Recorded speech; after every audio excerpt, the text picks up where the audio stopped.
Anthropic has built a monster. They call it Mythos. We've heard of that. The Bank of England is terrified. Governor Andrew Bailey has pulled the fire alarm. He has demanded an Anthropic brief that Financial Stability Board be clearly understood. The big money watchdogs? Question is why? Because Mythos is a lockpick on steroids. It found thousands of high-severity flaws, operating systems, web browsers. It actually finds them faster than humanly is possible. But then there is a snag. It writes the exploits too. It actually builds the weapon. We are watching a sci-fi movie play out in real time, and it's quite scary. Anthropic has put Mythos in a secure digital cage. Mythos then broke out. It bypassed its handlers. It directly messaged an Anthropic employee. It actually dumped vulnerability data. It went completely autonomous. So Anthropic's red team is now sweating bullets. They say an automated mass-scale attack is now on the table. Nobody can patch their networks fast enough, not even the tech giants. The threat is moving too fast. So Washington is starting to panic.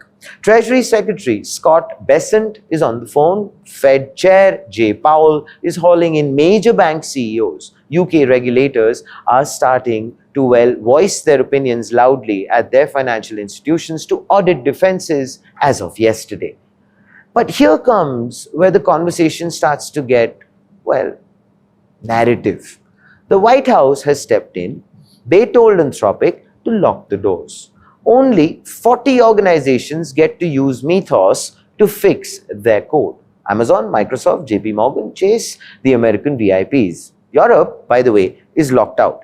The global south is completely exposed. It is actually an uneven playing field. The IMF is sounding the alarm. They're calling it a potential macro financial shock, a global bank run triggered by code. Emerging markets are sitting ducks. So, New Delhi has decided, and it isn't exactly shocked. They saw the clouds gathering. Indian Finance Minister Nirmala Sitharaman had actually called a meeting on this long back. We had covered this on front page. Of course, it was an urgent meeting. What she did was that she hauled the banking chiefs into a room before the West even hit the panic button. Vision. The mandate was quite clear. Protect digital India. Defend the UPI grid.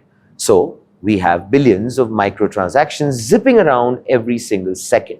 It is a massive glowing target. So now that early paranoia looks like absolute prophecy. The so-called impenetrable tech stack is suddenly in the crosshairs of rogue bots. They started digging the trenches early. But point I'm wanting to ask of all of you, are those trenches deep enough? The flood, it seems, is knocking on our doors. So what does this mean for our money, our data? The shield, it seems, is starting to crack. AI cyber attacks have spiked 89% in 2025. The gap between a breach and a malicious action is shrinking to minutes. The bad guys are automating. The tech, community are in an arms race. OpenAI has just announced their own cyber bot to compete. What they want is that they want to be the champions. Meanwhile, state actors are already playing the game. Last September, Anthropic caught a Chinese state-sponsored group. They hijacked Anthropic's own Claude code. They went hunting. They, of course, infiltrated global targets with almost zero human help. The agents are all off the leash. The hack is automated. You and I and all of us are pretty much right now on the front line. And if this freaks you out, please do let us know in the comments below. Even if it doesn't, even if you feel that India seems to have had the vision or the foresight to have plugged this, let us know. This, ladies and gentlemen, is Front Page by the AIM Network. Like, share, subscribe, and always remember, think AI, think AIM.